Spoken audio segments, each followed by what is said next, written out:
ನಿನ್ನ ಪ್ರೇಮ. ಹಲ್ಲೆಲೂಯಾ. ದೇವರ ನಾಮಕ್ಕೆ ಮಹಿಮೆ ಉಂಟಾಗಲಿ. ದೇವರ ನಾಮಕ್ಕೆ ಸ್ತೋತ್ರ ಉಂಟಾಗಲಿ. ಸಂದರ್ಭ ನೇರವಾಗಿ ನಾವು ದೇವರ ವಾಕ್ಯದ ಕಡೆ ಹೋಗೋಣ. ಯೇಸು ಕ್ರಿಸ್ತನ ಶಿಲುಬೆ ಮೇಲೆ ಹೇಳಿದಂತ 7 ಮಧುರವಾದಂತ ಮಾತುಗಳು. ಯೇಸು ಕ್ರಿಸ್ತನನ್ನ ಆತನು ತಪ್ಪು ಮಾಡದೇ ಇದ್ದಾಗಲೂ, ಆತನು ಯಾವ ವಿಷಯದಲ್ಲಿ ತಪ್ಪಿಲ್ಲದವನು ಆಗಿರುವಂತ ಸಮಯದಲ್ಲಿಯೂ, ನೀತಿವಂತನಾದಂಥ ಆತನನ್ನ, ಪಾಪ ಸ್ವಭಾವವಿಲ್ಲದಂಥ ಆತನನ್ನ, ಯಾವ ದೋಷವಿಲ್ಲದಂಥ ಆತನನ್ನ ಯೆರೂಸಲೇಮಿನಲ್ಲಿ ಇವತ್ತಿಗೆ 2000 ವರ್ಷಗಳ ಆಸುಪಾಸಿನಲ್ಲಿ ಶಿಲುಬೆಗೆ ಹಾಕುವುದಕ್ಕಾಗಿ, ದೇವರ ಸಂಕಲ್ಪ ನೆರವೇರುವುದಕ್ಕಾಗಿ, ನಮ್ಮೆಲ್ಲರನ್ನ ಮರಣದ ಕೊಂಡಿಯಿಂದ, ಪಾಪದ ಬಲದಿಂದ ಬಿಡಿಸುವುದಕ್ಕಾಗಿ ಆ ಒಂದು ಕಾರ್ಯ ಯೆರೂಸಲೇಮಿನಲ್ಲಿ ಭೂಮಧ್ಯಪುರದಲ್ಲಿ ಜರುಗಿತು. ಪ್ರಿಯರೇ, ಯೇಸು ಕ್ರಿಸ್ತನು ಶಿಲುಬೆಗೆ ಹಾಕುವುದಕ್ಕಿಂತ ಮುಂಚಿತವಾಗಿ ಈ ವಾರವನ್ನೆಲ್ಲ ಯೇಸು ಸ್ವಾಮಿ ಜಯೋತ್ಸವದೊಡನೆ ಯೆರೂಸಲೇಮಿನ ಒಳಗಡೆ ಪ್ರವೇಶ ಮಾಡಿದ ದಿನ ಮೊದಲುಗೊಂಡು ಭಾನುವಾರ ಮೃತ್ಯುಂಜಯನಾಗಿ ಆತನು ಎದ್ದು ಬರುವವರೆಗೆ ಈ ವಾರವನ್ನೆಲ್ಲ ಶುಭ ವಾರ ಎಂಬುದಾಗಿ ಕರೀತಾರೆ. ಯಾವ ವಾರ ರೀ? ಶುಭ ವಾರ, ಹೋಲಿ ವೀಕ್ ಎಂಬುದಾಗಿ, ಪರಿಶುದ್ಧ ವಾರ ಎಂಬುದಾಗಿ. ಅದಕ್ಕಾಗಿ ಪ್ರತಿಯೊಂದು ಗುಡ್ ಮಂಡೇ ಆಗಿರ್ಬೋದು, ಗುಡ್ ಟ್ಯೂಸ್ಡೇ ಆಗಿರ್ಬೋದು, ಗುಡ್ ವೆನ್ಸ್ಡೇ ಆಗಿರ್ಬೋದು, good Thursday, good Friday, good Saturday and good Sunday ಅಂದರೆ ಎಲ್ಲವೂ ಕೂಡ ಶುಭವನ್ನ ದಯಪಾಲಿಸಿರ್ತಕ್ಕಂಥ ದಿವಸಗಳು ಎಂಬುದಾಗಿ ಈ ದಿವಸಗಳನ್ನ ಕರೀತಾರೆ. ನಾವು ನೋಡ್ತಾ ಇದ್ದೇವೆ, ಯೇಸು ಕ್ರಿಸ್ತನ ಶಿಲುಬೆಗೆ ಹಾಕಲ್ಪಡುವುದಕ್ಕಿಂತ ಮುಂಚಿತವಾಗಿ ಆತನನ್ನ ತಪ್ಪಿತಸ್ಥನನ್ನಾಗಿ ಮಾಡುವುದಕ್ಕಾಗಿ ಅನೇಕವಾದಂತ ರೀತಿಯಲ್ಲಿ ಏನ್ ಮಾಡ್ತಾ ಇದ್ದಾರೆ? ಸುಳ್ಳು ಸಾಕ್ಷಿಗಳನ್ನ ಹೇಳಿಸ್ತಾ ಇದ್ದಾರೆ. ಯಾವುದನ್ನ? ಸುಳ್ಳು ಸಾಕ್ಷಿಗಳನ್ನು. ಆತನು ಅವರ ಮಧ್ಯದಲ್ಲಿ ಇದ್ದ ಹಗಲು, ಆತನು ಅವರ ಮಧ್ಯದಲ್ಲಿ ಇದ್ದ ರಾತ್ರಿಯ ಸಮಯದಲ್ಲಿ ಆತನು ಬೆಟ್ಟವನ್ನೇರಿ ಪ್ರಾರ್ಥನೆ ಮಾಡುವುದಕ್ಕೆ ಹೋಗ್ತಾ ಇದ್ದ. ಆದರೆ ಅವರು ಆತನನ್ನು ಆ ಸಮಯದಲ್ಲಿ ಹಿಡಿದುಕೊಡಲಿಲ್ಲ. ಪ್ರತಿಯೊಂದು ಕೂಡ ಪ್ರವಚನೆ ನೆರವೇರುವ ಹಾಗೆ, ಪ್ರವಾದನೆಗಳು ನೆರವೇರುವ ಹಾಗೆ, ದೇವರ ಸಂಕಲ್ಪ ನೆರವೇರುವ ಹಾಗೆ ಈ ಎಲ್ಲ ಕಾರ್ಯಗಳು ಕೂಡ ಜರುಗಿಸಲ್ಪಡ್ತಾ ಇದ್ದು. ಪ್ರಿಯರೇ, ಹೋದ ವರ್ಷದಲ್ಲಿ ನಾವು ಧ್ಯಾನ ಮಾಡಿದ್ದೇವೆ. ಇದನ್ನ ವಿಶಿಷ್ಟವಾಗಿ ವಿ ಅಕ್ಷರದ ಮೂಲಕವಾಗಿ ಆತನು ಮಾಡಿದಂತ ಕಾರ್ಯಗಳನ್ನ ನಾವು ಧ್ಯಾನ ಮಾಡಿದ್ದೇವೆ. ಪ್ರಿಯರೇ, ಹಲ್ಲೆಲೂಯಾ, ಪ್ರೈಸ್ ಲಾರ್ಡ್. ಮೊದಲನೆಯ ಮಾತು ನಾವು ಹೋದ ವರ್ಷದಲ್ಲಿ ನಾವು ಧ್ಯಾನ ಮಾಡಿದಂತ ರೀತಿ ಈ ರೀತಿಯಾಗಿತ್ತು. ವಿಜ್ಞಾಪನೆಯ ಮಾತು ಅದು ಆಗಿತ್ತು ಎಂಬುದಾಗಿ 23ನೇ ಅಧ್ಯಾಯ ಲೂಕನ ಬರೆದ ಸುವಾರ್ತೆ 34ನೇ ವಚನದಲ್ಲಿ ಯೇಸು ಕ್ರಿಸ್ತನ ಶಿಲುಬೆಯ ಮೇಲೆ ಆತನು ಹೇಳಿದಂತ ಮೊದಲನೇ ಮಾತು ವಿಜ್ಞಾಪನೆಯ ಮಾತಾಗಿತ್ತು. ಆತನು ಎರಡನೇದಾಗಿ ಶಿಲುಬೆಯ ಮೇಲೆ ಮಾತಾಡ್ತಾ ಇದ್ದಾನೆ. 23ನೇ ಅಧ್ಯಾಯ 43ನೇ ವಚನದಲ್ಲಿ ಲೂಕನ ಬರೆದ ಸುವಾರ್ತೆಯಲ್ಲಿ ಅದು ಒಂದು ವಿಮೋಚನೆಯ ಮಾತಾಗಿ ಇತ್ತು ಎಂಬುದಾಗಿ. ಮೂರನೇದಾಗಿ ಹೋದ ವರ್ಷದಲ್ಲಿ ನಾವು ನೋಡಿದ್ದೇವೆ, ಯೋಹಾನ ಬರೆದ ಸುವಾರ್ತೆ 19ನೇ ಅಧ್ಯಾಯ 26-27ನೇ ವಚನದಲ್ಲಿ ಅದು ಒಂದು ವಿಧೇಯತೆಯ ಮಾತಾಗಿ ಇತ್ತು ಎಂಬುದಾಗಿ. ಮಾರ್ಕನ ಬರೆದ ಸುವಾರ್ತೆ 15ನೇ ಅಧ್ಯಾಯ 33-34ನೇ ವಚನದಲ್ಲಿ ಆತನು 4ನೇ ಮಾತನ್ನು ಹೇಳ್ತಾ ಇದ್ದಾನೆ, ವಿಯೋಗದ ಮಾತಾಗಿ ಅದು ಇತ್ತು ಎಂಬುದಾಗಿ. 4ನೇದಾಗಿ ವಿಯೋಗದ ಮಾತು ಹೇಳಿದ ಮೇಲೆ ಆತನು 5ನೇದಾಗಿ ಮಾತಾಡ್ತಾ ಇದ್ದಾನೆ, ವಿಪತ್ತಿನ ಮಾತು. ಯೋಹಾನ ಬರೆದ ಸುವಾರ್ತೆ 19ನೇ ಅಧ್ಯಾಯ 28ನೇ ವಚನದಲ್ಲಿ. 6ನೇದಾಗಿ ಆತನು ವಿಜಯದ ಮಾತನ್ನ, ಜಯ ಕೇಕೆಯನ್ನ ಹಾಕಿದನೆಂಬುದಾಗಿ ಯೋಹಾನ ಬರೆದ ಸುವಾರ್ತೆ 19ನೇ ಅಧ್ಯಾಯ 30ನೇ ವಚನದಲ್ಲಿ ನಾವು ನೋಡಿದ್ದೇವೆ. ಅಷ್ಟು ಮಾತ್ರವಲ್ಲದೆ 7ನೇದಾಗಿ ಆತನು ತನ್ನ ಆತ್ಮವನ್ನು ದೇವರಿಗೆ ಒಪ್ಪಿಸಿಕೊಡುವುದರ ಮೂಲಕವಾಗಿ ವಿಶ್ರಾಂತಿಯ ಮಾತನ್ನ ಆತನು ಹೇಳಿದನು ಎಂಬುದಾಗಿ. ಹೋದ ವರ್ಷಕ್ಕಿಂತ ಮುಂಚಿತ ವರ್ಷವನ್ನ ನಾವು ಧ್ಯಾನ ಮಾಡಿದಾಗ ಅದೇ ಮಾತನ್ನ, ಮೊದಲನೇ ಮಾತನ್ನ ಪಾಪ ಕ್ಷಮಾಪಣೆಯ ಮಾತೆಂಬುದಾಗಿ, 2ನೇ ಮಾತನ್ನ ಪೋಕ್ಷರದಿಂದ ನಾವು ಸ್ಟಾರ್ಟ್ ಮಾಡಿದ್ವಿ, ಪರದೇಶಿಗೆ ಪ್ರವೇಶ ಮಾಡಿದಂತ ಮಾತು ಎಂಬುದಾಗಿ. 3ನೇ ಮಾತನ್ನ ನಾವು ಹೇಳಿಕೊಂಡಿದ್ವಿ, ಪವಿತ್ರವಾದಂತ ಪರಿವಾರವನ್ನ ದೇವರು ರೂಪಿಸಿರ್ತಕ್ಕಂಥ ಮಾತಾಗಿತ್ತು ಎಂಬುದಾಗಿ. 4ನೇ ಮಾತನ್ನು ನಾವು ಹೇಳ್ಕೊಂಡಿದ್ವಿ, ಪಾಪದ ಪರಿಣಾಮ ಫಲಿತ ಏನಾಗಿತ್ತು ಎನ್ನುವುದಾಗಿ. 5ನೇ ಮಾತನ್ನು ನಾವು ಹೇಳ್ಕೊಂಡಿದ್ವಿ, ಪರಿಶುದ್ಧವಾಗಿರ್ತಕ್ಕಂಥ ದಾಹ ಯೇಸು ಕ್ರಿಸ್ತನಲ್ಲಿ ಇತ್ತು ಎಂಬುದಾಗಿ. 6ನೇ ಮಾತನ್ನ ನಾವು ಹೇಳ್ಕೊಂಡ್ವಿ, ಪ್ರಕಟಣೆಯ ಮಾತಾಗಿ ಅದು ಇತ್ತು ಎಂಬುದಾಗಿ. 7ನೇ ಮಾತು, ಪರಲೋಕದ ತಂದೆಯ ಅಧಿಕಾರ ಏನಾಗಿತ್ತು ಎನ್ನುವಂಥದ್ದನ್ನ ಆ ವರ್ಷದ ಮುಂಚಿನ ವರ್ಷವನ್ನು ನಾವು ಈ ಒಂದು ವಿಷಯವನ್ನು ನಾವು ಧ್ಯಾನ ಮಾಡಿದ್ವಿ ಪ್ರಿಯರೇ. ಇವತ್ತಿನ ದಿವಸ ಬ ಅಕ್ಷರದ ಮೂಲಕವಾಗಿ ಈ 7 ಮಾತುಗಳನ್ನು ನಾವು ಧ್ಯಾನ ಮಾಡೋಣ. ಹಲ್ಲೆಲೂಯಾ.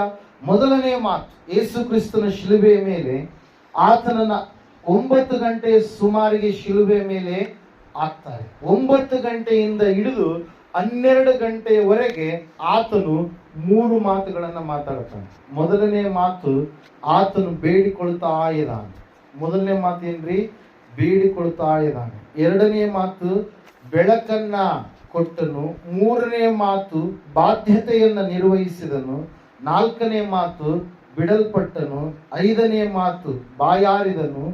ಆರನೇ ಮಾತು, ಬಿಡುಗಡೆ ತಂದನು. ಏಳನೇ ಮಾತು, ಬಲಿಯಾದನು ಎಂಬುದಾಗಿ. ಹಲ್ಲೆಲೂಯಾ. Praise Lord. ಒಂದೊಂದಾಗಿ ನಾವು ಸ್ವಲ್ಪ ಹೊತ್ತು ವಾಕ್ಯಗಳನ್ನು ನಾವು ಧ್ಯಾನ ಮಾಡೋಣ. ಮೊಟ್ಟ ಮೊದಲನೇದಾಗಿ ಯೇಸು ಕ್ರಿಸ್ತನು ಶಿಲುಬೆ ಮೇಲೆ ಆತನು ಮಾತಾಡ್ತಾ ಇದ್ದಾನೆ. 23ನೇ ಅಧ್ಯಾಯ 34ನೇ ವಚನದಲ್ಲಿ ಆತನು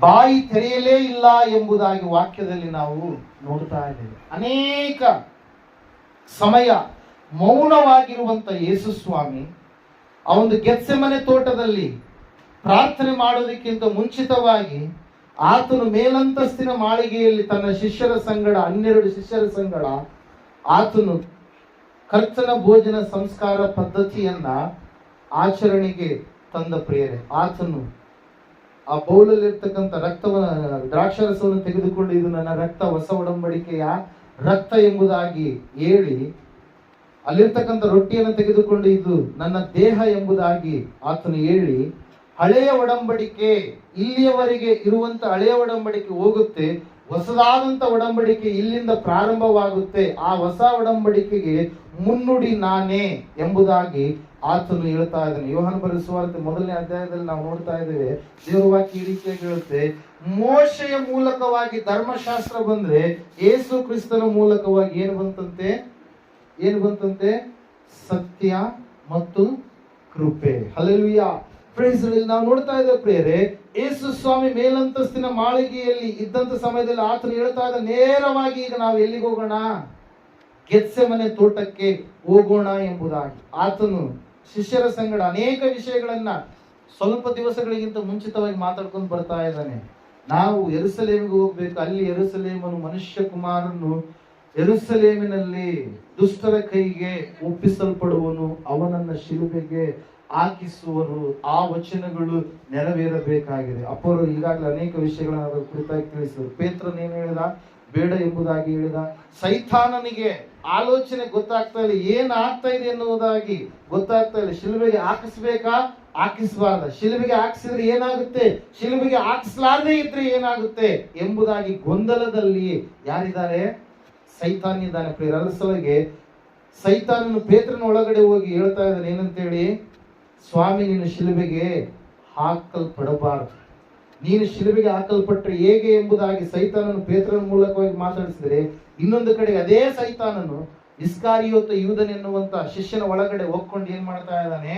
ಶಿಲುಬೆಗೆ ಹಾಕಿಸುವುದಕ್ಕಾಗಿ ಯೋಜನೆಯನ್ನ ಸಿದ್ಧ ಮಾಡ್ತಾ ಇದ್ದಾನೆ ಪ್ರಿಯರೇ. ಹಲ್ಲೆಲೂಯಾ. ದೇವರ ವಾಕ್ಯದಲ್ಲಿ ನಾವು ನೋಡ್ತಾ ಇದ್ದೇವೆ, ಸತ್ಯವೇದ ಹೇಳ್ತಾ ಇದೆ ಸ್ಪಷ್ಟವಾಗಿ ಏನಂತ ಹೇಳಂತಂದ್ರೆ, ಶಿಲುಬೆಗೆ ಹಾಕಿಸಿದಾಗ ಆಗುವಂತ ಒಂದು ಕಾರ್ಯ ಏನೆಂಬುದಾಗಿ ಸೈತಾನನಿಗೆ ಗೊತ್ತಾಗ್ತಾ ಇಲ್ಲ. ಮುಂದಿನ ಭವಿಷ್ಯತ್ತು ಏನೆಂಬುದಾಗಿ ಸೈತಾನನಿಗೆ ಗೊತ್ತಾಗ್ತಾ ಇಲ್ಲ. ಮುಂದೆ ಏನಾಗ್ಲಿಕ್ಕಿದೆ ಆ ಕಾರ್ಯ ಏನೆಂಬುದಾಗಿ ಸೈತಾನನಿಗೆ ಗೊತ್ತಾಗ್ತಾ ಇಲ್ಲ. ದೇವರ ವಾಕ್ಯ ಹೇಳ್ತಾ ಇದೆ, ಸತ್ಯವೇದ ಹೇಳ್ತಾ ಇದೆ ಸ್ಪಷ್ಟವಾಗಿ, ಆ ಸೈತಾನನ ಸಂಪೂರ್ಣವಾಗಿ ತಲೆ ಕೆಟ್ಟವನೋಪಾದಿಯಲ್ಲಿ ಇದ್ದಾನೆ ಪ್ರಿಯರೇ. ಆ ಸಮಯದಲ್ಲಿ ಇಬ್ಬರು ಶಿಷ್ಯರನ್ನ ಬಳಸಿಕೊಂಡು ಆ ಸಮಯದಲ್ಲಿ ಯೇಸು ಸ್ವಾಮಿ ಗೆತ್ಸೆಮನೆ ತೋಟಕ್ಕೆ ಹೋದ್ರು.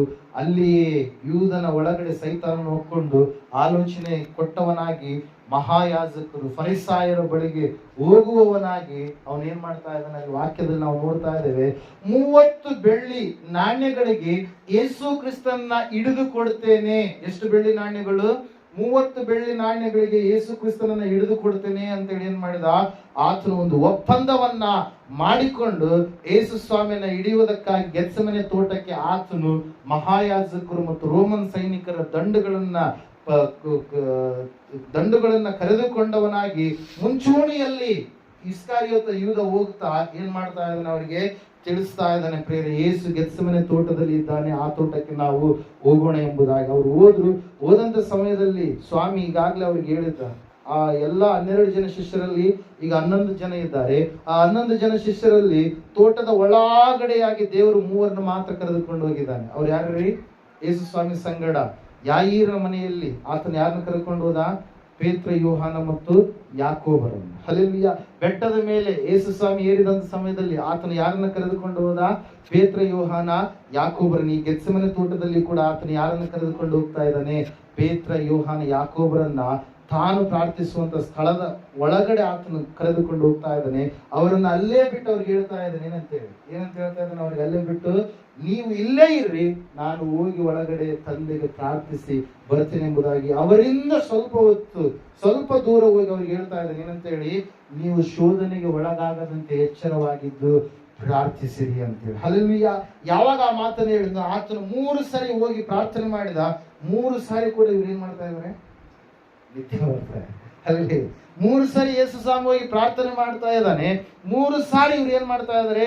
ನಿದ್ದೆ ಮಾಡ್ತಾ ಇದಾರೆ. ಆ ಒಂದು ವರ್ಣನೆಯನ್ನ ಡಾಕ್ಟರ್ ಲೂಕನ್ ಈ ರೀತಿಯಾಗಿ ವರ್ಣಿಸ್ತಾನೆ. ಏನಂತ ಹೇಳಂತಂದ್ರೆ, ಆತನ ಬೆವರು ರಕ್ತದ ಹನಿಯಾಗಿ ಮಾರ್ಪಟ್ಟಿತ್ತು. ಯಾಕಂದ್ರೆ ಇನ್ನ ಸ್ವಲ್ಪ ಹೊತ್ತಿನಲ್ಲಿ, ಸ್ವಲ್ಪ ಗಂಟೆಗಳಲ್ಲಿಯೇ ಆತನ ಏನಾಗ್ಲಿಕ್ಕಿದ್ದಾನೆ?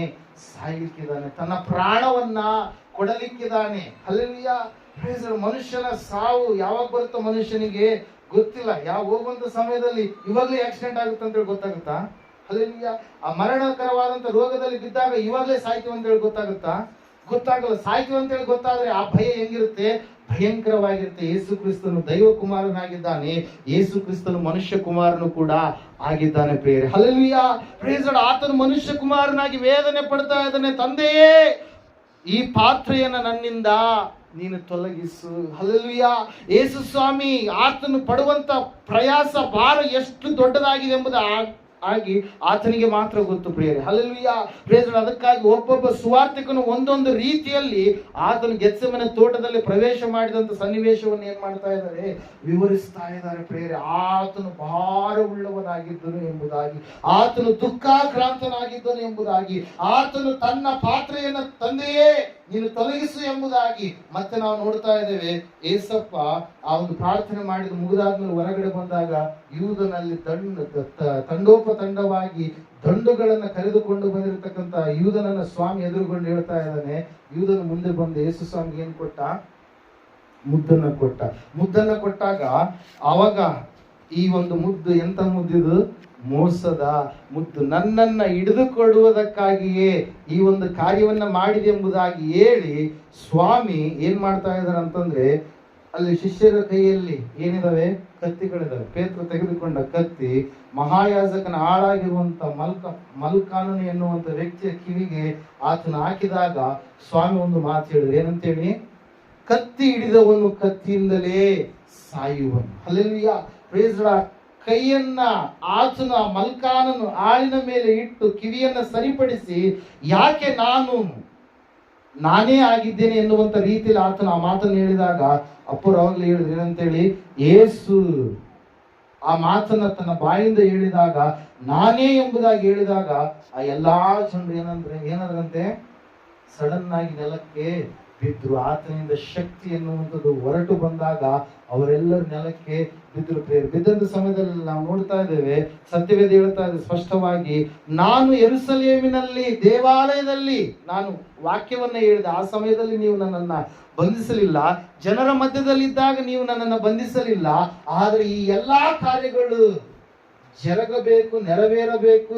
ಅಪರಾಧಿಯ ಸ್ಥಾನದಲ್ಲಿ ನಾನು ನಿಂತುಕೊಳ್ಳಬೇಕು. ಅಪರಾಧಿಯೋಪಾದಿಯಲ್ಲಿ ನಾನು ಇರುವುದಕ್ಕಾಗಿ ಎಲ್ಲ ಕಾರ್ಯಗಳು ನೆರವೇರುವುದಕ್ಕಾಗಿ ದುಷ್ಟನ ಕಾಲ ಈ ಕಾಲವಾಗಿದೆ, ಇದು ನಿಮ್ಮ ಕಾಲವಾಗಿದೆ, ಅದಕ್ಕಾಗಿ ಇದೆಲ್ಲ ಆಗಬೇಕಂತೇಳಿ ಏನ್ ಮಾಡಿದ ಸ್ವಾಮಿ ಅವರಿಗೆ ಹೇಳಿ, ಯೇಸು ಸ್ವಾಮಿಯನ್ನ ರಾತ್ರೋರಾತ್ರಿ ಯಹೂದ್ಯರ ಪದ್ಧತಿಯ ಪ್ರಕಾರವಾಗಿ ರಾತ್ರಿ ವಿಚಾರಣೆ ಮಾಡುವಂತೆ ಇಲ್ಲ, ಆತನನ್ನ ರಾತ್ರಿ ವಿಚಾರಣೆ ಮಾಡುವುದಕ್ಕಾಗಿ ಕಾಯಾಫನ ಬಳಿಗೆ ಕರೆದುಕೊಂಡು, ಅನ್ನನ ಬಳಿಗೆ ಕರೆದುಕೊಂಡು ಹೋಗ್ತಾರೆ, ಕಾಯಾಫನ ಬಳಿಗೆ ಕರೆದುಕೊಂಡು ಹೋಗ್ತಾರೆ.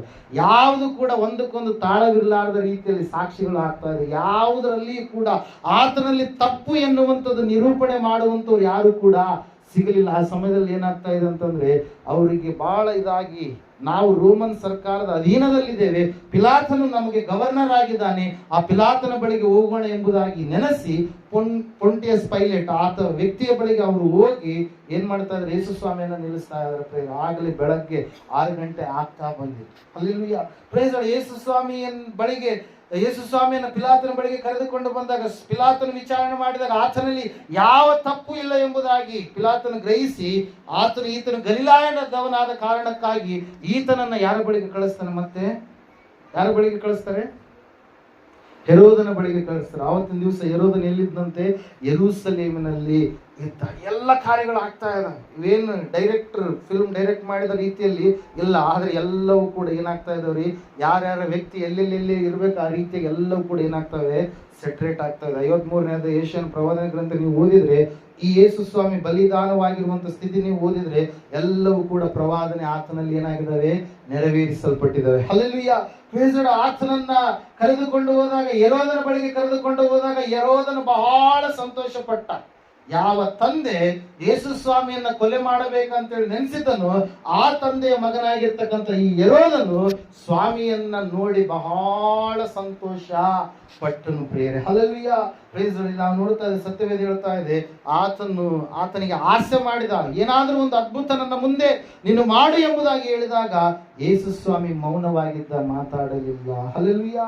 ಪಿಲಾತನ ಬಳಿಗೆ ಮತ್ತೆ ಕಳುಹಿಸಿದಾಗ ಶೋಭಾಯಮಾನವಾದಂತ ವಸ್ತ್ರಗಳನ್ನ ಹೆರೋದನು ಯೇಸು ಸ್ವಾಮಿಗೆ ಹಾಕಿಸಿ ಮತ್ತೆ ಎಲ್ಲಿ ಕಳಿಸ್ತಾನೆ?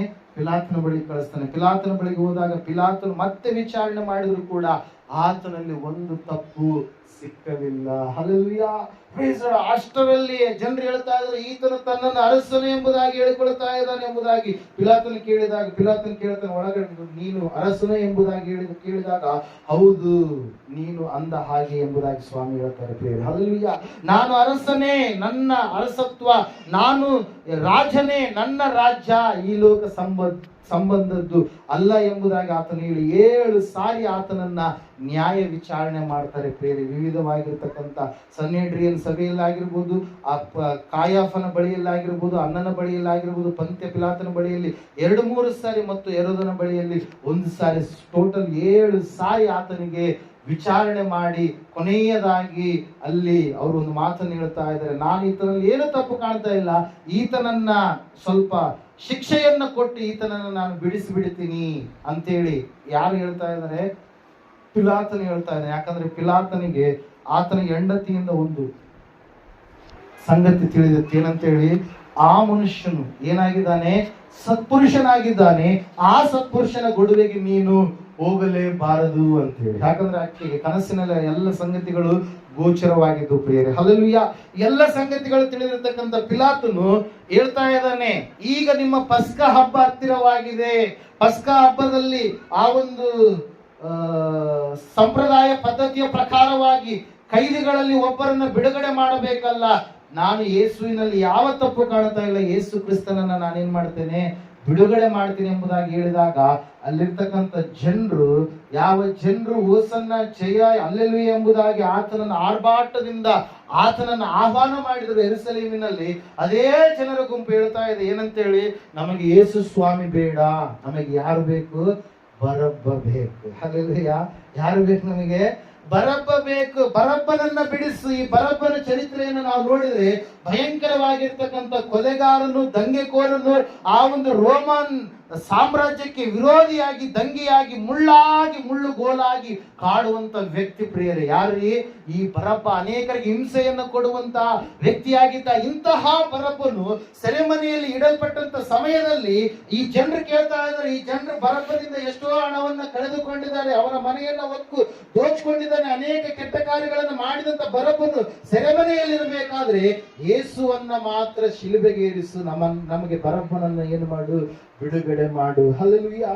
Price lord. ನಾವು ನೋಡ್ತಾ ಇದ್ದೀವಿ ಎಲ್ಲ ಸಂಗತಿಗಳನ್ನ. ಪ್ರಿಯರೇ, ಸ್ವಾಮಿಯನ್ನ ಪೇತ್ರನು 3 ಸಾರಿ ಅಲ್ಲಗಳುತ್ತಾನೆ, ನಾನು ಯೇಸುವನ್ನ ನೋಡೇ ಇಲ್ಲ, ಯೇಸು ಕ್ರಿಸ್ತನು ಯಾರಂತೇಳಿ ನನಗೆ ಗೊತ್ತೇ ಇಲ್ಲ. 3ನೇ ಸಾರಿ ಆ ಮಾತನ್ನು ಹೇಳಿದಾಗ ಯೇಸು ಸ್ವಾಮಿ ಪೇತ್ರನನ್ನ ದೃಷ್ಟಿಸಿ ನೋಡಿದಾಗ ಆತನಲ್ಲಿ ಪಶ್ಚಾತ್ತಾಪ ಹೃದಯ ಉಂಟಾಗಿ ಆತನು ಬಹಳವಾಗಿ ಹತ್ತು ಸ್ವಾಮಿಯನ್ನು ಹಿಂಬಾಲಿಸುವಂತ ವ್ಯಕ್ತಿ ಆಗ್ತಾನೆ. ಯೇಸು ಸ್ವಾಮಿ ಯಾರು ಎಂಬುದಾಗಿ ನನಗೆ ಗೊತ್ತೇ ಇಲ್ಲ ಎಂಬುದಾಗಿ ಹೇಳಿದಂತ ವ್ಯಕ್ತಿ ಈಗ ಯೇಸು ಸ್ವಾಮಿಯ ಕುರಿತಾಗಿ ಸಂಪೂರ್ಣವಾಗಿ ತನ್ನ ಜೀವಿತವನ್ನು ಪಶ್ಚಾತ್ತಾಪದಿಂದ ತುಂಬಿಸಿಕೊಳ್ತಾನೆ. ಪ್ರಿಯರೇ, ಬೆಳಗ್ಗೆ 6 ಗಂಟೆ ಆಯ್ತು. ಆ ಸಮಯದಲ್ಲಿ ಈ ಜನರಿಗೆ ಎಷ್ಟು ಹೇಳಿದ್ರು ಕೂಡ ಇವ್ರು ಏನ್ ಮಾಡ್ತಾ ಇಲ್ಲ, ಬರಬ್ಬನೇ ಬೇಕು, ಏಸು ನಮಗೆ ಬೇಕಾಗಿಲ್ಲ ಎಂಬುದಾಗಿ ಹೇಳಿದ್ರು. ಸುಮಾರು 9 ಗಂಟೆ ಸುಮಾರಿಗೆ ಆತನನ್ನ 8 ಗಂಟೆಯಿಂದ 9 ಗಂಟೆ ಸುಮಾರಿಗೆ ಆತನನ್ನು ಏನ್ ಮಾಡ್ತಾ ಇದ್ದಾರೆ, ಶಿಲುಬೆಗೆ ಹಾಕಿಸುವುದಕ್ಕಾಗಿ ಆ ಸ್ಥಳಕ್ಕೆ ಕರೆದುಕೊಂಡು ಹೋಗ್ತಾ ಇದ್ದಾರೆ. 9 ಗಂಟೆ ಸುಮಾರಿಗೆ ಶಿಲುಬೆಯ ಮೇಲೆ ಇರ್ತಕ್ಕಂಥ ಸ್ವಾಮಿ ಮೊದಲನೇ ಮಾತನ್ನ ಮಾತಾಡ್ತಾ ಇದ್ದಾನೆ. ಪ್ರಿಯರೇ, 23ನೇ ಅಧ್ಯಾಯ ನಾವು ಹೇಳಿದ್ನಲ್ಲ ಈಗಾಗಲೇ 34ನೇ ವಚನ. ಅಲ್ಲಿಯವರೆಗೆ ಮೌನಿಯಾಗಿರುವಂತ ಯೇಸು ತನ್ನ ಬಾಯನ್ನ ತೆರಿತಾ ಇದ್ದಾನೆ. ಅಲ್ಲಿಯವರೆಗೆ ಒದ್ದೆ ಸ್ಥಾನಕ್ಕೆ ಒಯ್ಯಲ್ಪಡುವಂತ ಕುರಿಮರಿಯೋಪಾದಿಯಲ್ಲಿ ಇರ್ತಕ್ಕಂಥ ಯೇಸು ಆ ಸಮಯದಲ್ಲಿ ತನ್ನ ಮಾತುಗಳನ್ನ ಮಾತಾಡ್ತಾ ಇದ್ದಾನೆ. ನಾವು ನಮ್ಮ ಜೀವಿತದಲ್ಲಿ ನಾವು ನೋಡುವಾಗ ನಮ್ಮ ಕುಟುಂಬದಲ್ಲಿ ಯಾರಾದ್ರೂ ಹಿರಿಯರಿದ್ರೆ ಅವರು ತೀರಿಕೊಳ್ಳೋದಕ್ಕಿಂತ ಮುಂಚಿತವಾಗಿ ಅವ್ರು ಹೇಳಿದಂತ ಮಾತುಗಳನ್ನ ನಾವೇನ್ ಮಾಡ್ತೀವಿ, ಬಹಳ ಮಹತ್ವ ಕೊಡ್ತೀವಿ ಆ ಮಾತುಗಳಿಗೆ. Hallelujah, praise lord. ಹೇಳೋದು ಅರ್ಥ ಆಗ್ತದೆನಾ? ಯಾವ ವ್ಯಕ್ತಿಯಾದ್ರೂ ಸಾಯೋದಕ್ಕಿಂತ ಮುಂಚಿತವಾಗಿ ಹೇಳಿರ್ತಕ್ಕಂಥ ಮಾತುಗಳಿಗೆ ಏನ್ ಕೊಡ್ತಾರೆ, ಬಹಳ ಬೆಲೆ ಕೊಡ್ತಾರೆ, ಬಹಳ ಮಹತ್ವ ಕೊಡ್ತಾರೆ. ಬಹಳವಾಗಿ ಅವುಗಳನ್ನ ಅವ್ರು ನೆರವೇರಿಸಲಾದ ಕಾರಣಕ್ಕಾಗಿ ಅವುಗಳನ್ನ ನಾವು ನೆರವೇರಿಸ್ಬೇಕಂತೇಳಿ ಯಾವುದೋ ಒಂದು ರೀತಿಯಲ್ಲಿ ಅವರು ಈ ತರ ಆಸೆ ಪಟ್ಟಿದ್ರು, ಈ ಒಂದು ಕೋರಿಕೆ ಅವರಲ್ಲಿತ್ತು, ಅವುಗಳನ್ನ ನಾವು ಮಾಡಬೇಕು, ಅವು ಬಹಳ ಮಹತ್ವವಾದಂತ ಮಾತುಗಳಂತೇಳಿ ಯಾವ ರೀತಿಯಾಗಿ ಲೋಕದ ಜನರು ನೆನೆಸ್ತಾರೋ, ಇಲ್ಲಿ ಕೂಡ ಯೇಸು ಕ್ರಿಸ್ತನ ಶಿಲುಬೆಯ ಮೇಲೆ ತಾನು ತನ್ನ ಪ್ರಾಣವನ್ನು ಅರ್ಪಿಸೋದಕ್ಕಿಂತ ಮುಂಚಿತವಾಗಿ ಹೇಳಿದಂತ ಈ 7 ಮಾತುಗಳು ಕೂಡ ಅಷ್ಟೇ ಮಹತ್ವವನ್ನು ಪಡೆಯುವಂತವುಗಳಾಗಿದ್ದ. ಪ್ರಿಯರು, ಮೊದಲನೇದಾಗಿ ಆತನು ಬಾಯಿ ತೆರೆದನು. ಆತನು ಮೊದಲನೇದಾಗಿ ಏನ್ ಮಾಡ್ತಾ ಇದ್ದಾನೆ, ಬೇಡಿಕೊಂಡನು. ಬೇಡಿಕೆಯ ಮಾತು, ಮೊದಲನೆಯ ಮಾತು. ಪ್ರಿಯರು, ಓದ್ತೀರಾ 23ನೇ ಅಧ್ಯಾಯ ಲೂಕನು ಬರೆದ ಸುವಾರ್ತೆ 34ನೇ ವಚನ. ಆಗ ಯೇಸು, ತಂದೆಯೇ, ಅವರಿಗೆ ಕ್ಷಮಿಸು, ತಾವು ಏನು ಮಾಡುತ್ತೇವೆಂಬುದನ್ನ ಅರಿಯರು ಅಂದನು. Hallelujah, praise lord. ಮೊದಲನೆಯ ಮಾತನ್ನ ನಾವು ನೋಡ್ತಾ ಇದ್ದೇವೆ. ಆತನ ಮುಂದೆ ಅನೇಕರಿದ್ದಾರೆ, ಜನರ ಗುಂಪು ಆತನಿಗೆ ಪರಿಹಾಸ ಮಾಡ್ತಾ ಇದೆ. ಆತನ ಶಿಲುಬೆಯನ್ನ ಆ ಒಂದು ಯೆರೂಸಲೇಮಿನ ಪೊಂತೆ ಪಿಲಾತನ ಸ್ಥಳದಿಂದ ಹಿಡಿದು ಗೊಲ್ಗೊಥಾದವರೆಗೆ ಸುಮಾರು 1.5 ಕಿಲೋಮೀಟರ್ನಷ್ಟು ದೂರದವರೆಗೆ ಭಾರವಾದಂತ ಘೋರವಾದಂತ ಶಿಲುಬೆಯನ್ನು ಹೊತ್ತುಕೊಂಡು ಆತನು ನಡೀತಾ ಇರಬೇಕಾದ್ರೆ ಆತನು ಶಿಲುಬೆಯನ್ನು ಹೊತ್ತುಕೊಂಡು 3 ಸಾರಿ ಆತನು ಕೆಳಗಡೆ ಬೀಳ್ತಾನೆ. ಪ್ರಿಯರೇ, 3 ಸಾರಿ ಕೆಳಗಡೆ ಬೀಳ್ತಾನೆ. ಆತನ 14 ಸ್ಥಳಗಳಲ್ಲಿ, 14 ಸ್ಟೇಷನ್ಸ್ ಅಂತ ಹೇಳ್ತಾರೆ, 14 ಸ್ಥಳಗಳಲ್ಲಿ ಆತನು ನಿಂತುಕೊಳ್ತಾನೆ. ಆತನು ಶಿಲುಬೆಗೆ ಹಾಕಲ್ಪಟ್ಟಂತ ಸಮಯದಲ್ಲಿ ಆತನು ಮಾತಾಡುವುದಕ್ಕೆ ಪ್ರಾರಂಭ ಮಾಡ್ತಾ ಇದ್ದಾನೆ. ಪ್ರಿಯರೇ, ಎಂತ ಮಾತಂತಂದ್ರೆ, ಮೊದಲನೇ ಮಾತು, ಆತನ ಮುಂದೆ ಎಷ್ಟೋ ಜನರು ಆತನನ್ನು ಪರಿಹಾಸ ಮಾಡಿದ್ರು, ಆತನು ಅವರಿಗೆ ಬೈಲಿಲ್ಲ. ಅಕ್ಕಪಕ್ಕದಲ್ಲಿ ಇರ್ತಕ್ಕಂಥ ಕಳ್ಳರು ಆತನಿಗೆ ಪರಿಹಾಸ ಮಾಡಿದ್ರೆ ಆತನು ಅವರ ಸಂಗಡಿಗೆ ಮಾತಾಡಲಿಲ್ಲ. ಆದ್ರೆ ಮೊದಲನೇ ಮಾತು, ಆತನು ಯಾರ ಸಂಗಡ ಮಾತಾಡ್ತಾ ಇದ್ದಾನೆ, ತಂದೆಯ ಸಂಗಡ ಮಾತಾಡ್ತಾ ಇದ್ದಾನೆ. Hallelujah, praise lord. ಏನೆಂಬುದಾಗಿ ಮಾತಾಡ್ತಾ ಇದ್ದಾನೆ, ತಂದೆಯೇ, ಅವರಿಗೆ ಕ್ಷಮಿಸು, ತಾವು ಏನು ಮಾಡುತ್ತೇವೆಂಬುದನ್ನ ಅವರು ಅರಿಯರು. Hallelujah, praise lord. ದೇವರ ವಾಕ್ಯದಲ್ಲಿ ನಾವು ನೋಡ್ತಾ ಇದ್ದೇವೆ, ಸತ್ಯವೇದ ಈ ರೀತಿಯಾಗಿ ಹೇಳ್ತಾ ಇದೆ, ಅಲ್ಲಿರ್ತಕ್ಕಂಥ ಜನರು ತಾವು ಏನು ಮಾಡ್ತಾ ಇದ್ದಾವೋ ಅದನ್ನ ತಿಳಿಯಲಾರದ ರೀತಿಯಲ್ಲಿ ಆ ಕಾರ್ಯವನ್ನು ಅವರು ಮಾಡ್ತಾ ಇದ್ದಾರೆ. ಇದನ್ನ ಪತ್ರಿಕೆಗಳಲ್ಲಿ ನಾವು ನೋಡ್ತಾ ಇದ್ದೇವೆ, ಅಪೊಸ್ತಲರ ಕೃತ್ಯಗಳಲ್ಲಿ ಕೂಡ ನೋಡ್ತಾ ಇದ್ದೇವೆ. ಪೇತ್ರನು ಕೂಡ ಈ ಮಾತನ್ನು ಹೇಳ್ತಾ ಇದ್ದಾನೆ, ಅದಿರಲಿ ನೀವು ತಿಳಿಯದೇ ಯೇಸುವನ್ನ ಶಿಲುಬೆಗೆ ಏರಿಸಿದ್ರಿ. ಕೊರಿಂಥ ಪುಸ್ತಕದಲ್ಲಿ ಪೌಲನು ಕೂಡ ಮಾತಾಡ್ತಾ ಇದ್ದಾನೆ, ಹೌದು, ನೀವು ತಿಳಿಯದೇ ಆ ಕಾರ್ಯವನ್ನ ಮಾಡಿದಿರಿ ಎಂಬುದಾಗಿ. ಹಲ್ಲೆಲೂಯಾ, ಇಲ್ಲಿ ನಾವು ನೋಡ್ತಾ ಇದ್ದೇವೆ, ಮೊದಲನೇದಾಗಿ ಆತನು ಬೇಡಿಕೊಳ್ತಾ ಇದ್ದಾನೆ, ತಂದೆಯಾದ ದೇವರನ್ನ ಬೇಡಿಕೊಳ್ತಾ ಇದ್ದಾನೆ. ಆತನು ಸಂಪೂರ್ಣವಾಗಿ ಮನುಷ್ಯನಾಗಿ ತನ್ನನ್ನು ತಾನು ಬರಿದು ಮಾಡಿಕೊಂಡು ದಾಸನ ಸ್ವರೂಪವನ್ನ ಆತನು ಧರಿಸಿಕೊಂಡು ಈ ಭೂಮಿಯ ಮೇಲೆ ಬಂದಂತ ಸಮಯದಲ್ಲಿ, ಈ ಸಮಯದಲ್ಲಿ ಆತನು ಪ್ರಾರ್ಥಿಸ್ತಾ ಇದ್ದಾನೆ. ಪ್ರಿಯರೇ, ಆತನು ಯಾರಿಗಾಗಿ ಪ್ರಾರ್ಥಿಸ್ತಾ ಇದ್ದಾನೆ, ಯಾರಿಗಾಗಿ ಬೇಡಿಕೊಳ್ತಾ ಇದ್ದಾನೆ, ಯಾರ ಹತ್ರ ಬೇಡಿಕೊಳ್ತಾ ಇದ್ದಾನೆ, ಯಾರಿಗಾಗಿ ಬೇಡಿಕೊಳ್ತಾ ಇದ್ದಾನೆ, ಯಾವ ಜನರು ಆತನನ್ನ ಶಿಲುಬೆಗೆ ಹಾಕಿಸು, ಆತನಿಗೆ ಶಿಕ್ಷೆಯನ್ನ ಕೊಡಿಸು, ಆತನಿಗೆ ಭಯಂಕರವಾದಂತ ಶಿಕ್ಷೆಯಾಗಲಿ ಎಂಬುದಾಗಿ ಹೇಳಿಕೊಂಡು ಶತ್ರುಗಳೋಪಾದಿಯಲ್ಲಿ ಕಾಣ್ತಾ ಇದ್ದರು, ಆ ಜನರಿಗಾಗಿ ಯೇಸು ಸ್ವಾಮಿ ಬೇಡ್ತಾ ಇದ್ದಾನೆ. ಪ್ರಿಯರೇ, ಹಲ್ಲೆಲೂಯಾ, ಪ್ರೈಸ್ ಲಾರ್ಡ್. ಯೇಸು ಸ್ವಾಮಿ ಒಂದು ಸಾರಿ ಕ್ಷಮಾಪಣೆ ಕುರಿತಾಗಿ ಮತ್ತಾಯ ಬರೆದ ಸುವಾರ್ತೆ 5ನೇ ಅಧ್ಯಾಯ 33-44ನೇ ವಚನಗಳಲ್ಲಿ ಈ ರೀತಿಯಾಗಿ ಆತನು ಹೇಳಿದ, ನೀವು ನಿಮ್ಮ ವೈರಿಗಳನ್ನ ಪ್ರೀತಿಸಬೇಕು. ನಿಮಗೆ ಒಂದು ವೇಳೆ ಯಾರಾದರೂ ಬಲಗೆನ್ನೆಗೆ ಒಡೆದರೆ ನಿಮ್ಮ ಎಡಗೆನ್ನೆಯನ್ನು ಕೂಡ ಅವರಿಗೆ ನೀವು ತೋರಿಸುವವರಾಗಬೇಕು ಎಂಬುದಾಗಿ ಕ್ಷಮಾಪಣೆಯ ಕುರಿತಾಗಿ ಸತ್ಯವೇದದಲ್ಲಿ ಇರುವಷ್ಟು ಎಲ್ಲಿ ಕೂಡ ಇಲ್ಲ ಪ್ರಿಯರೇ. ದೇವರು ಕ್ಷಮಾಪಣಾ ದೇವರಾಗಿದ್ದಾನೆ. ದೇವರು ವಾಕ್ಯ ಹೇಳ್ತಾ ಇದೆ, ವೈರಿಗಳನ್ನ ಪ್ರೀತಿಸಬೇಕು. Hallelujah, praise lord. ನಾವು ನೋಡ್ತಾ ಇದ್ದೇವೆ, ಆತನು ಪ್ರವಾದನೆಗಳನ್ನು ನೆರವೇರಿಸುವುದಕ್ಕಾಗಿ ತಾನು ಯಾವ ಯಾವ ಮಾತುಗಳನ್ನ ಹೇಳಿದನ ಎಲ್ಲ ಮಾತುಗಳನ್ನ ಚಾಚು ತಪ್ಪದೆ ತನ್ನ ಜೀವಿತದಲ್ಲಿ ಆತನು ಏನ್ ಮಾಡ್ತಾ ಇದ್ದಾನೆ, ನೆರವೇರಿಸ್ತಾ ಇದ್ದಾನೆ. ಆತನು ಒಂದು ಮಾತನ್ನು ಹೇಳಿ ಆ ಮಾತಿಗೆ ವಿರುದ್ಧವಾಗಿ ನಡೆದಂತ ವ್ಯಕ್ತಿ ಅಲ್ಲ. ಆತನು ಒಂದು ಮಾತು ಹೇಳಿ ಆ ಮಾತಿಗೆ ಇರ್ಲಿ ಬಿಡ ಅಂತೇಳಿ ಕಾಂಪ್ರಮೈಸ್ ಆದಂತ ವ್ಯಕ್ತಿ ಅಲ್ಲ. ಆತನು ಹೇಳ್ತಾ ಇದ್ದಾನೆ, ಶತ್ರುಗಳನ್ನ ಏನ್ ಮಾಡ್ಬೇಕು, ಪ್ರೀತಿಸಬೇಕು. ಆತನ ಮುಂದೆ ಇರ್ತಕ್ಕಂಥ ಶತ್ರುಗಳನ್ನ ದೇವರು ಆತನು ಮನುಷ್ಯನಾಗಿ ಶಿಲುಬೆಯ ಮೇಲೆ ನರಳಾಡಿದಂತ ಸಮಯದಲ್ಲಿ ಅವರನ್ನ ಕ್ಷಮಿಸು ಎಂಬುದಾಗಿ ಆತನ ಏನ್ ಮಾಡ್ತಾ ಇದ್ದಾನೆ, ಮೊದಲನೇದಾಗಿ ಬೇಡಿಕೊಳ್ತಾ ಇದ್ದಾನೆ ಪ್ರಿಯರೇ. Hallelujah, praise lord. ಯಾಕಂದ್ರೆ ಆತನು ತನ್ನ ಬಳಿಗೆ ಬಂದಾಗ ಎಷ್ಟೋ ಜನರನ್ನ ಆತನ ಏನ್ ಮಾಡಿದಾನೆ, ಕ್ಷಮಿಸಿದ್ದಾನೆ. ಹಲ್ಲೆಲೂಯಾ. ಆತನನ್ನ ಒಂದು ಸಾರಿ 4 ಜನರು ಸ್ನೇಹಿತರು ಒಬ್ಬ ವ್ಯಕ್ತಿಯನ್ನ, ಪಾರ್ಶ್ವವಾಯು ರೋಗಿಯನ್ನ ಯೇಸು ಸ್ವಾಮಿ ಬಳಿಗೆ ಒಂದು ಮನೆಯಲ್ಲಿ ತೆಗೆದುಕೊಂಡು ಬರುವುದಕ್ಕೆ ಮನುಷ್ಯರೆಲ್ಲರೂ ಅಡ್ಡವಾದಾಗ ಮೇಲ್ಗಡೆ ಇರತಕ್ಕಂಥ ಮೇಲ್ಚಾವಣಿಯನ್ನು ತೆಗೆದು ಆತನ ಮುಂದೆ ಇಳಿಬಿಟ್ಟಂತ ಸಮಯದಲ್ಲಿ ಆತನ ಹೇಳ್ತಾ ಇದ್ದಾನೆ, ಏನಂತ ಹೇಳಿ, ಮಗನೇ ನಿನ್ನ ಪಾಪಗಳು ಕ್ಷಮಿಸಲ್ಪಟ್ಟವೆ ಎಂಬುದಾಗಿ ಹೇಳಿ ನಿನ್ನ ಹಾಸಿಗೆಯನ್ನು ನೀನು ಹೊತ್ತುಕೊಂಡು ನಡೆ. ಹಲ್ಲೆಲೂಯಾ. ಆದ್ರೆ ಏಸಪ್ಪ ಇಲ್ಲಿ ಶತ್ರುಗಳಿಗೆ ನೇರವಾಗಿ ಏನ್ ಮಾಡ್ತಾ ಇಲ್ಲ, ಕ್ಷಮಾಪಣೆಯನ್ನ ಕೊಡ್ತಾ ಇಲ್ಲ. ಯಾಕೆ ಹೇಳ್ರಿ, ಆತನು ಈಗ ನಿನ್ನೆಲ್ಲರ ತಪ್ಪುಗಳನ್ನು ಆತನು ಭರಿಸಿದವನಾಗಿ ಶಿಲುಬೆ ಮೇಲೆ ಸಂಪೂರ್ಣವಾಗಿ ಮನುಷ್ಯನ ಚಿತ್ರಣವನ್ನು ನಾವು ನೋಡ್ತಾ ಇದ್ದೇವೆ. Hallelujah, praise lord. ವಾಕ್ಯ ಹೇಳ್ತಾ, ಸತ್ಯವೇದ ಹೇಳ್ತಾ ಇದೆ, ನಿದ್ದೆ ಮಾಡ್ಬೇಡ್ರಿ. Hallelujah, praise lord. ಹಲ್ಲೆಲೂಯಾ. ವಾಕ್ಯ ಹೇಳ್ತಾ ಇದೆ ಏನಂತ ಹೇಳಿ, ಕ್ಷಮಾಪಣೆಯ ಮಾತು. ಮೊದಲನೇ ಮಾತು ಯಾವ ಮಾತ್ರಿ, ಕ್ಷಮಾಪಣೆಯ ಮಾತು. ಆ ಕ್ಷಮಾಪಣೆ ಮಾತಿನಲ್ಲಿ ಯೇಸು ಸ್ವಾಮಿ ನೇರವಾಗಿ ಕ್ಷಮಿಸ್ತಾ ಇಲ್ಲ, ಆತನು ಅನೇಕರನ್ನ ನೇರವಾಗಿ ಕ್ಷಮಿಸಿದ. ಆತನ ಬಳಿಗೆ ಒಬ್ಬ ಪಾಪ ಮಾಡುವಂತ ಸ್ತ್ರೀಯನ್ನ ಕರೆದುಕೊಂಡು ಬಂದಾಗ, ಅಮ್ಮ ನಿನ್ನ ಮೇಲೆ ಯಾರೂ ಕೂಡ ಕೈ ಹಾಕಲಿಲ್ಲವೇ, ಕಲ್ಲನ್ನ ಎಸೆಯಲಿಲ್ಲವೇ ಎಂಬುದಾಗಿ ಹೇಳಿದಾಗ ಆ ಸಮಯದಲ್ಲಿ ಸ್ವಾಮಿ ಕೂಡ, ನಾನು ಕೂಡ ನಿನ್ನ ಮೇಲೆ ನಾನು ಕಲ್ಲನ್ನ ಹಾಕುವುದಿಲ್ಲ, ನಿನ್ನನ್ನ ಕ್ಷಮಿಸಿದ್ದೇನೆ. Hallelujah, praise lord. ನಿನ್ನನ್ನ ಕ್ಷಮಿಸಿದ್ದೇನೆ ಎಂಬುದಾಗಿ ಆಕೆಗೆ ಕ್ಷಮಾಪಣೆ ಕೊಟ್ಟ. ಅಷ್ಟು ಮಾತ್ರವಲ್ಲದೆ ನಾವು ನೋಡ್ತಾ ಇದ್ದೇವೆ, ಅನೇಕ ಕುರುಡರಿಗೆ, ಕುಷ್ಠರೋಗಿಗಳಿಗೆ, ಪಾಪದಿಂದ ತುಂಬಿದಂತ ಮನುಷ್ಯರಿಗೆ ಆತನು ಕ್ಷಮಾಪಣೆಯನ್ನು ನೀಡಿದ.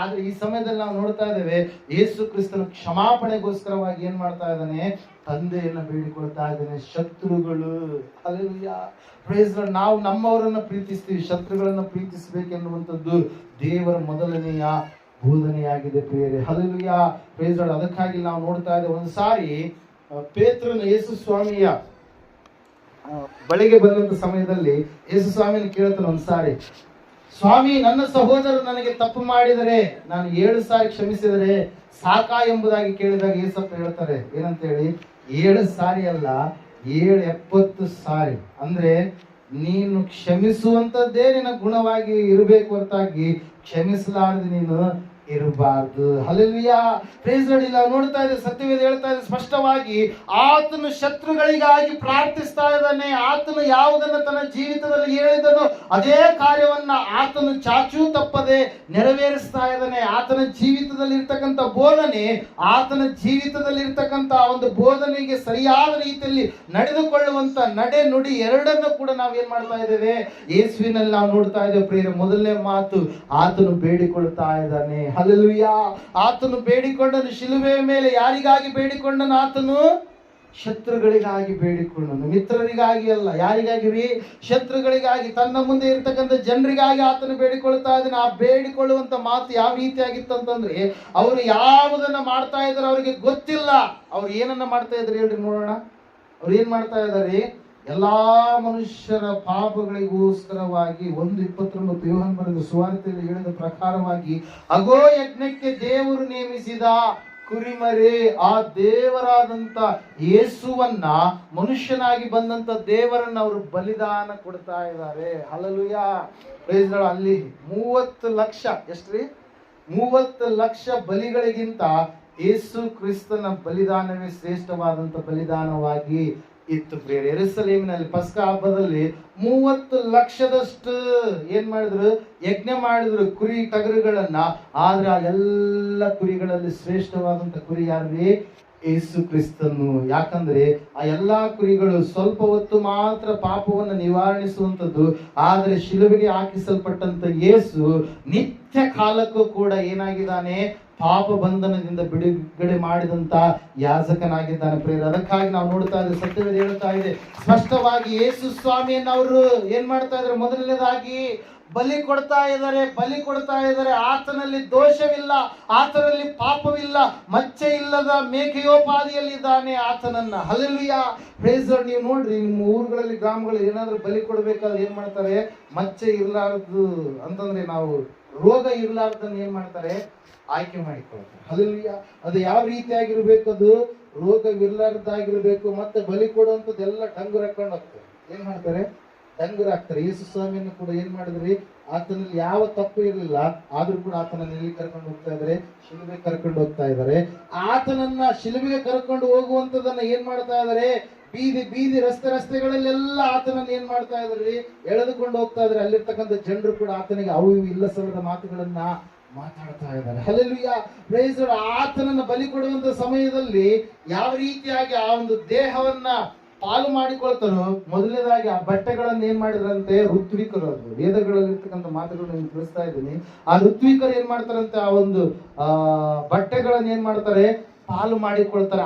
ಆತನ ಅಂಗಿಯನ್ನ ಚೀಟು ಹಾಕಿ ಏನ್ ಮಾಡಿದ್ರಂತೆ? ಪಾಲು ಮಾಡಿಕೊಂಡ್ರು. ಎಷ್ಟು ಪಾಲುಗಳು ಮಾಡಿಕೊಂಡ್ರು? ಎಷ್ಟು ಪಾಲು ಮಾಡಿಕೊಂಡ್ರಿ? ಹೋದ್ರೆ ಒಂದ್ಸಾರಿ ಇಲ್ಲಿ 34ನೇ ವಚನದಲ್ಲಿ, ಆಮೇಲೆ ಆತನ ಬಟ್ಟೆಗಳನ್ನ ಪಾಲು ಮಾಡಿ ಚೀಟು ಹಾಕಿದರು. ಜನರು ನೋಡುತ್ತಾ ನಿಂತರು. ಆತನ ಬಟ್ಟೆಗಳನ್ನ ಪಾಲು ಮಾಡಿಕೊಂಡಿದ್ದ ಆದ್ಮೇಲೆ ಆತನನ್ನ ಶಿಲುಬೆಗೆ ಹಾಕಿಸ್ತಾ ಇದ್ದಾರೆ. ಇದು ಒಂದು ಯಜ್ಞ ವೇದಿಯ ಬಳಿಗೆ ಒಂದು ಕುರಿಮರಿಯನ್ನು ತೆಗೆದುಕೊಂಡು ಹೋಗುವ ದೃಶ್ಯದೋಪಾದಿಯಲ್ಲಿ ಯೇಸುವನ್ನ ಕರೆದುಕೊಂಡು ಹೋಗ್ತಾ ಇದ್ದಾರೆ. ಆತನ ಬಾಯಿಂದ ಮೊದಲನೇ ಮಾತು ಬಂತು, ಕ್ಷಮಾಪಣೆಯ ಮಾತು. ಆತನು ಬೇಡಿಕೊಳ್ತಾ ಇದ್ದಾನೆ, ಆತನು ಕ್ಷಮಿಸ್ತಾ ಇದ್ದಾನೆ. ಯಾಕಂತಂದ್ರೆ ದೇವರು ಅಲ್ಟಿಮೇಟ್ ಆಗಿ ಏನಾಗಿದ್ದಾನ್ರಿ? ಕ್ಷಮಿಸುವ ಆತನಾಗಿದ್ದಾನೆ. Hallelujah, praise lord. ನಾವು ನೋಡ್ತಾ ಇದ್ದೇವೆ ಪ್ರಿಯರೇ, ದೇವರು ಯೇಸು ಸ್ವಾಮಿ ಆ ಒಂದು ಶಿಲುಬೆ ಮೇಲೆ ಇರುವಂತ ಸಮಯದಲ್ಲಿ ಕ್ಷಮಾಪಣೆಯ ಮಾತನ್ನ ನಮಗೆ ಬೋಧಿಸಿದ. ನೆಲ್ಸನ್ ಮಂಡೇಲ ಕುರಿತಾಗಿ ನೀವು ಅನೇಕರು ಕೇಳಿಸಿಕೊಂಡಿರ್ತೀರಿ. ಸೌತ್ ಆಫ್ರಿಕಾ ಎನ್ನುವಂತ ದೇಶದಲ್ಲಿ ಆತನು ಜೀವಿಸಿದಂತ ವ್ಯಕ್ತಿಯಾಗಿದ್ದಾನೆ. ಸುಮಾರು 95 ವರ್ಷಗಳ ಕಾಲ ಆತನ ಜೀವಿತ ಅವಧಿ ಪ್ರಿಯರೇ. ಆತನನ್ನ ಸೆರೆಮನೆಯಲ್ಲಿ ಹಾಕ್ತಾರೆ. ಎಷ್ಟು ವರ್ಷಗಳು? 27 ವರ್ಷಗಳು ಸೆರೆಮನೆಯಲ್ಲಿ ಹಾಕ್ತಾರೆ. ಸೆರೆಮನೆಯಲ್ಲಿ ಹಾಕಿದಂತ ಸಮಯದಲ್ಲಿ ಘೋರಾತಿ ಘೋರವಾದಂತ ಶಿಕ್ಷೆಯನ್ನು ಆತನಿಗೆ ಕೊಡುತ್ತಾರೆ ಪ್ರಿಯರೇ. ಸೆರೆಮನೆ ಹಾಕಿದಂತ ಸಮಯದಲ್ಲಿ ಆತನಿಗೆ ಆ ದೇಶದಲ್ಲಿರ್ತಕ್ಕಂಥ ಕಮಾಂಡರ್ಗಳು ಯಾರಿದ್ರು, ಸೋಲ್ಜರ್ಸ್ಗಳು ಯಾರಿದ್ರು, ಅವರೆಲ್ಲರೂ ಕೂಡ ಶಿಕ್ಷೆ ಕೊಡುವಂತದನ್ನ ನೋಡ್ತಾ ಇದ್ದ. ಯಾರು? Nelson Mandela. 1 ವರ್ಷ ಅಲ್ಲ, 2 ವರ್ಷ ಅಲ್ಲ, 27 ವರ್ಷಗಳು. Hallelujah, praise lord. ಆತನಿಗೆ ಯಾವುದೋ ಒಂದು ರೀತಿಯಲ್ಲಿ, ಒಂದು ಕಾಲದಲ್ಲಿ, ಒಂದು ಪಕ್ಷದ ಏನಂತ ಹೇಳ್ತೀವಿ, ಲೀಡರ್ ಏನ್ ಮಾಡಿದ್ದಾರೆ? ಆತನಿಗೆ ಬಿಡುಗಡೆಯನ್ನ ಕರುಣಿಸಿದ. ಸೆರೆಮನಿಯಿಂದ ಹೊರಗಡೆ ಬಂದಾದ ಮೇಲೆ ಎಲೆಕ್ಷನ್ ನಿಂತ ಮೇಲೆ ಆತನ ಎಲೆಕ್ಷನ್ ಅಲ್ಲಿ ಬಹಳ ವಿಜೃಂಭಣೆ ಗೆಲುವನ್ನ ಸಾಧಿಸ್ತಾನೆ. ಆ ದೇಶದ ಏನಾಗ್ತಾನೆ? ಪ್ರೆಸಿಡೆಂಟ್ ಆಫ್ ಸೌತ್ ಆಫ್ರಿಕಾ, ಅಂದ್ರೆ ಅಧ್ಯಕ್ಷನಾಗ್ತಾನೆ. ಅಧ್ಯಕ್ಷನಾದ ಮೇಲೆ ಅವಾಗ ಆತನ ಬಳಿಗೆ ಅನೇಕರು ಬಂದು ಹೇಳ್ತಾರೆ, ನಿಮ್ಮನ್ನ 27 ವರ್ಷಗಳ ಕಾಲ ಭಯಂಕರವಾದ ರೀತಿಯಲ್ಲಿ ಈ ಜನರು ಏನ್ ಮಾಡಿದ್ದಾರೆ? ನೋವನ್ನು ಕೊಟ್ಟಿದ್ದಾರೆ, ಹಿಂಸೆಯನ್ನು ಕೊಟ್ಟಿದ್ದಾರೆ, ಬಲಹೀನರನ್ನಾಗಿ ನಿಮ್ಮನ್ನ ನಡೆಸಿಕೊಂಡಿದ್ದಾರೆ, ನಿಮಗೆ ಘೋರವಾದಂತ ಶಿಕ್ಷೆಯನ್ನು ಕೊಟ್ಟಿದ್ದಾರೆ. ಈಗ ಅಧಿಕಾರ ಯಾರ ಕೈಯಲ್ಲಿದೆ? ನಿಮ್ಮ ಕೈಯಲ್ಲಿದೆ. ನಿಮ್ಮ ಕಣ್ಣೆದುರಿಗೆ ಅವರಿದ್ದಾರೆ. ಅವರು ನರಳುವಂತೆ ಅವ್ರನ್ನ ನೀವು ಮಾಡ್ರಿ. ನಿಮ್ಮ ಕೈಗಳಲ್ಲಿ ಅವರಿದ್ದಾರೆ. ಅವರಿಗಿರುವಂತ ಅಧಿಕಾರ, ಉದ್ಯೋಗ ಏನಿದೆ ಅದನ್ನ ತೆಗೆದು ಬೇರೆಯವರಿಗೆ ನೀವು ಕರುಣಿಸಿರಿ, ಕೊಡ್ರಿ ಎಂಬುದಾಗಿ ಹೇಳಿದಾಗ ನೆಲ್ಸನ್ ಮಂಡೇಲ ಅವರಿಂದ ಬಂದಿರತಕ್ಕಂಥ ಮಾತು ಒಂದೇ, ಅವರನ್ನ ನಾನು ಏನ್ ಮಾಡ್ತಾ ಇದ್ದೇನೆ? ಕ್ಷಮಿಸ್ತಾ ಇದ್ದೇನೆ. Hallelujah, praise lord. ಅವರನ್ನ ನಾನು ಕ್ಷಮಿಸ್ತಾ ಇದ್ದೇನೆ. ಈ ಒಡಿಶಾ ಎನ್ನುವಂತ ಆ ಒಂದು ರಾಜ್ಯದಲ್ಲಿ ಪ್ರಿಯರೇ ಒಂದು ಘಟನೆ ನಡೆಯುತ್ತೆ. ಆಸ್ಟ್ರೇಲಿಯಾದಿಂದ ದಂಪತಿಗಳು ಬರ್ತಾರೆ. ಅವರಿಗೆ ಇಲ್ಲಿ 3 ಮಕ್ಕಳು ಹುಟ್ಟುತ್ತಾರೆ. ಹುಟ್ಟಿದಂತ ಸಮಯದಲ್ಲಿ ಕುಷ್ಠರೋಗಿಗಳ ಮಧ್ಯದಲ್ಲಿ ಸೇವೆ ಮಾಡುವಂತ ಸೇವಕರು ಅನೇಕ ಕುಷ್ಠರೋಗಿಗಳಿಗೋಸ್ಕರವಾಗಿ ಆಸ್ಪತ್ರೆಗಳನ್ನ ಮತ್ತು ಬೆಟ್ಟದಗಳಲ್ಲಿ ಗುಡ್ಡಗಳಲ್ಲಿ ಇರ್ತಕ್ಕಂಥ ಅರಣ್ಯದಲ್ಲಿರ್ತಕ್ಕಂಥ ಗಿರಿಜನರು, ಅಡವಿ ಜನರ ಮಧ್ಯದಲ್ಲಿ ರೋಗದಿಂದ ಬಳಲುವಂತವ್ರಿಗೆ ಅವರು ಸೇವೆ ಮಾಡುವಂತ ಸಮಯದಲ್ಲಿ ಒಂದು ದಿವಸ ಅಲ್ಲಿರ್ತಕ್ಕಂಥ RSS ಬಜರಂಗ ದಳದವರು ಅವ್ರ ಮೇಲೆ ಬಹಳ ಕೋಪ ಸೇಡನ್ನು ಇಟ್ಟುಕೊಂಡು ಏನ್ ಮಾಡ್ತಾರೆ ಅಂತಂದ್ರೆ, ಒಂದು ರಾತ್ರಿಯಲ್ಲಿ ಅವ್ರನ್ನ ಏನ್ ಮಾಡ್ತಾರೆ, ಒಂದು ಸ್ಥಳಕ್ಕೆ ಅವ್ರು ಹೋಗಿರುವಂತದನ್ನ ಕಂಡುಕೊಂಡು, ಇವತ್ತು ಬುಲೋರೋ ಜೀಪ್ಗಳಿಗಿಂತ ಓಲ್ಡ್ ಮಾಡಲ್ ಇದ್ವಲ್ಲ, ಅವಕ್ಕೇನಂತ ನಂಗೆ ನೆನಪಾಗ್ತಲ್ಲ ಅಂತ ಜೀಪ್ಗಳು ನೋಡಿರ್ತೀರಿ, ಮಿಷನರಿ ಜೀಪ್ಗಳು ನೋಡಿರ್ತೀರಿ. ಆ ಜೀಪಲ್ಲಿ ಅವ್ರ ತಂದೆ ಇಬ್ಬರು ಮಕ್ಕಳು ಮಲ್ಕೊಂಡಿರುವಂತ ಸಮಯದಲ್ಲಿ ರಾತ್ರಿ ಅದರ ಮೇಲೆ ಪೆಟ್ರೋಲ್ ಎಣ್ಣೆಯನ್ನ ಸುರಿದು ಬೆಂಕಿ ಹಚ್ಚಿ ಅವ್ರನ್ನ ಏನ್ ಮಾಡ್ತಾರೆ, ಸಾಯಿಸ್ತಾರೆ.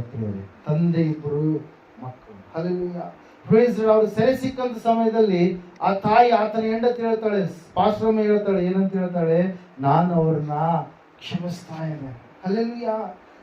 ಯಾಕೆ ಈ ವಿಷಯಗಳನ್ನ ನಾವು ಇವತ್ತಿನ ದಿವಸ ಧ್ಯಾನ ಮಾಡ್ತಾ ಇದ್ದೇವೆ ಅಂದ್ರೆ, ಕ್ಷಮಾಪಣೆ ಎನ್ನುವಂಥದ್ದು ಕೇವಲ ನಮ್ಮ ಬಾಯಿ ಮಾತಿನಲ್ಲಿದ್ರೆ ಪ್ರಯೋಜನ ಇಲ್ಲ. ಹಲ್ಲೆಲೂಯಾ. ಕ್ಷಮಾಪಣೆ ಎನ್ನುವಂಥದ್ದು ನಮ್ಮ ಜೀವಿತದಲ್ಲಿ ಅದನ್ನು ನಾವು ಸಂಪೂರ್ಣವಾಗಿ ಏನ್ ಮಾಡ್ಬೇಕು, ಅದನ್ನ ಅಳವಡಿಸಿಕೊಳ್ಳಬೇಕು ಪ್ರಿಯರೇ. ದೇವರ ವಾಕ್ಯ ಹೇಳ್ತಾ ಇದೆ, ಸತ್ಯವೇದ ಹೇಳ್ತಾ ಇದೆ ಸ್ಪಷ್ಟವಾಗಿ.